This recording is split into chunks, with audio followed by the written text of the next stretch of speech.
Matthew vanished on August 10th, 2018, leaving his family to wonder what happened to him. I want to analyze the evidence that's been found so far in order to paint a clearer picture. But before I do that, I want to share some information. Take what I'm about to tell you with a grain of salt. The following information isn't verified at this time. On August 11th, between 12 a.m. and 1 a.m., hikers came across Matthew's abandoned vehicle. The hikers called 911 and allegedly reported that a male and a female voice were heard screaming. The hikers also stated that they heard someone yell, "Somebody has a gun." There hasn't been any evidence to confirm or deny that what the hikers had seen or heard occurred.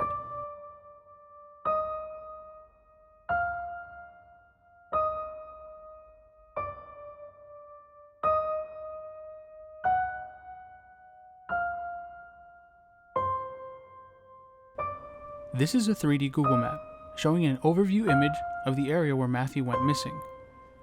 Due to the help of volunteers, the Weaver family has been able to locate a few items. First, this is where Matthew's car was found. And at approximately 30 feet down the hiking path, his car key was found here. Dressed in a blue jacket, Scott Broadhurst is the Good Samaritan that found Matthew's car key. He was nice enough to return to the scene and explain how he found the key. Because I've been down there all day. I came up here to take a break. I'm sitting. I get up to take a sip of water. I'm like standing right here, and I look down, and the key's like right there at my foot. And I go, holy shit. And you couldn't see the BMW logo at first. So I go, I'm not gonna freak out. I took a picture of it. I picked it up. I see a BMW logo on the other side, and I'm like, holy shit. Oh, yeah, it was definitely the key. We took it. If the car key didn't raise any questions, the location of Matt's Angels baseball cap will. Matthew's cap was found on the opposite side of the Roses Overlook platform, along with a stained shirt, which appears to have dried blood on it.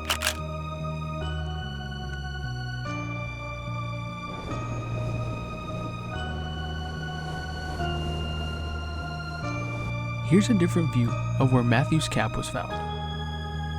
Now, let me show you what it looks like from a first-person perspective.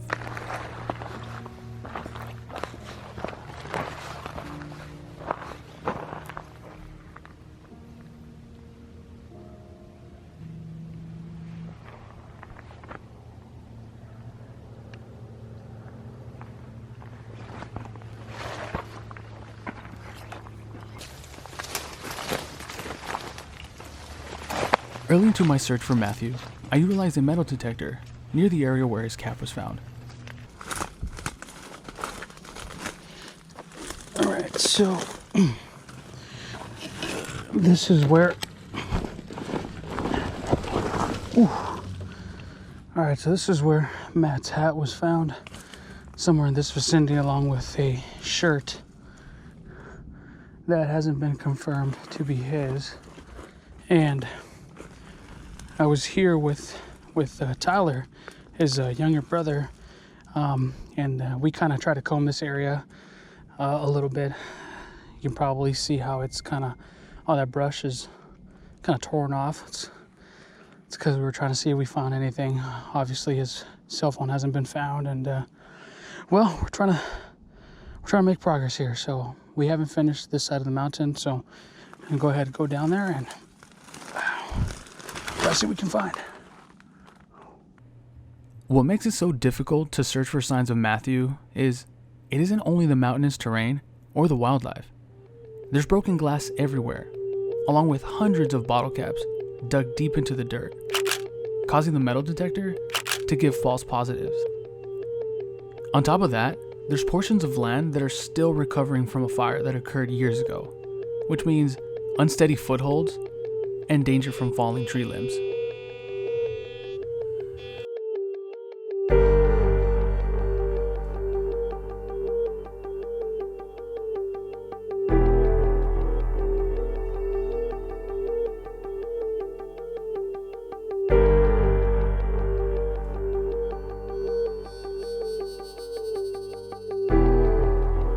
As I adapted my search efforts, I decided to use my metal detector at the location of where Matthew's car had been found.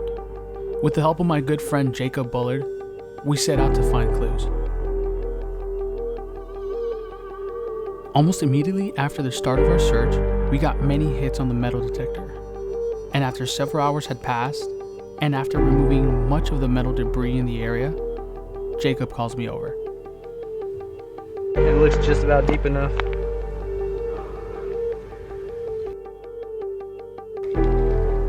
Wow. I think there might be a potential another one right up here because there are two close spots. All right.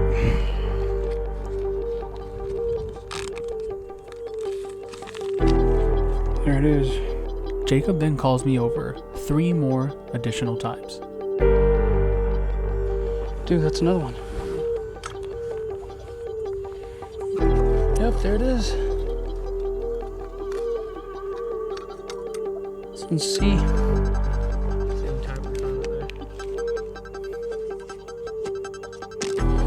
Alright.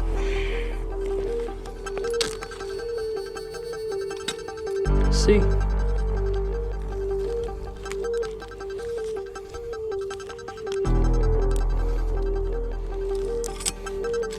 It's 4. Now that's a good reading. That's another good reading. Whoa. Yo. Hold on. That's a shell right above. That day, Jacob and I found 5 empty 22 caliber bullet casings.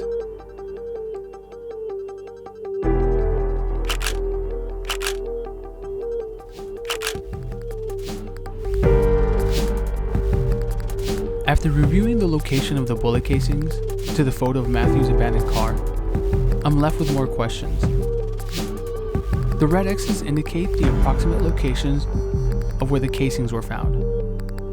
Do these 22 caliber casings have anything to do with Matthew's disappearance? I presented the possible evidence to the Weaver family, but unfortunately, they no longer believe in law enforcement to give them any answers. On a recent search, I asked Brooke Tipton, Matthew's stepmother, why she had lost faith in law enforcement. She describes one of the several mishaps on behalf of the Lost Hills Sheriff Department and the LAPD.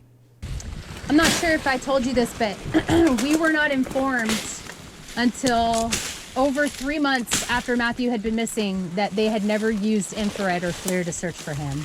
So we were under the impression that night when his vehicle was found and a helicopter was brought out here, we were under the impression that he was searched for with FLIR. And we found out 3 months later that they had said, oh, we didn't have a helicopter available with that those capabilities on it, so they only used a spotlight sunlight. You've seen this brush. You're not finding anybody in the middle of the night with a spotlight. Nope. So we were uninformed about that. We were completely, just totally, under the impression that they had used infrared. And so once we made a stink about it, after we found out it was never used, 3 months later, they said, okay, we'll get a FLIR out here for you. Well, how effective is that now? Well, and they told us that studies show that even after 3 months, the body still has some soft tissue on it, and there would still be some warmth to show up on FLIR. So they brought a helicopter out here, and they got a hit in an area right here, and it ended up being a large rat's nest. But that's my point. It's just a lot of things have been, the ball has been dropped on this case for a lot of reasons. It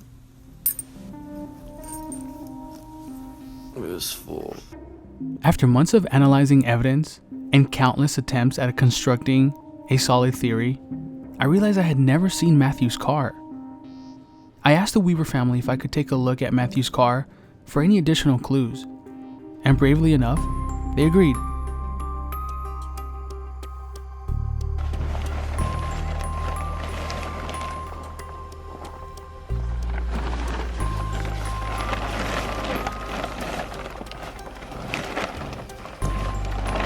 The first thing you notice is the heavy damage on the front portion of the car.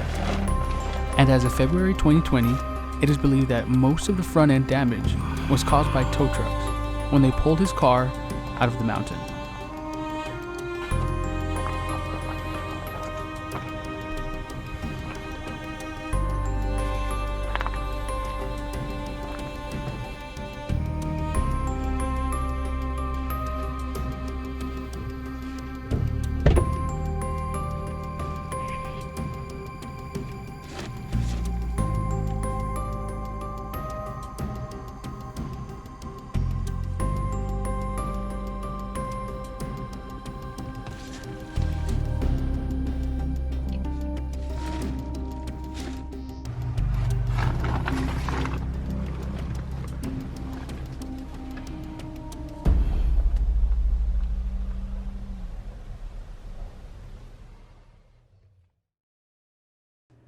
last but not least, Matthew's father has a special message for any future would-be volunteers.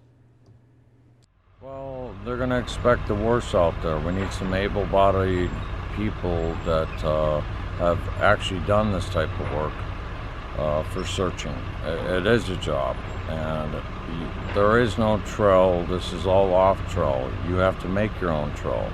You have to go through brush and bushes and go down mountains that most people would not do. And that's the type of people that we're asking for help, that would volunteer their time and go out and make the impossible possible.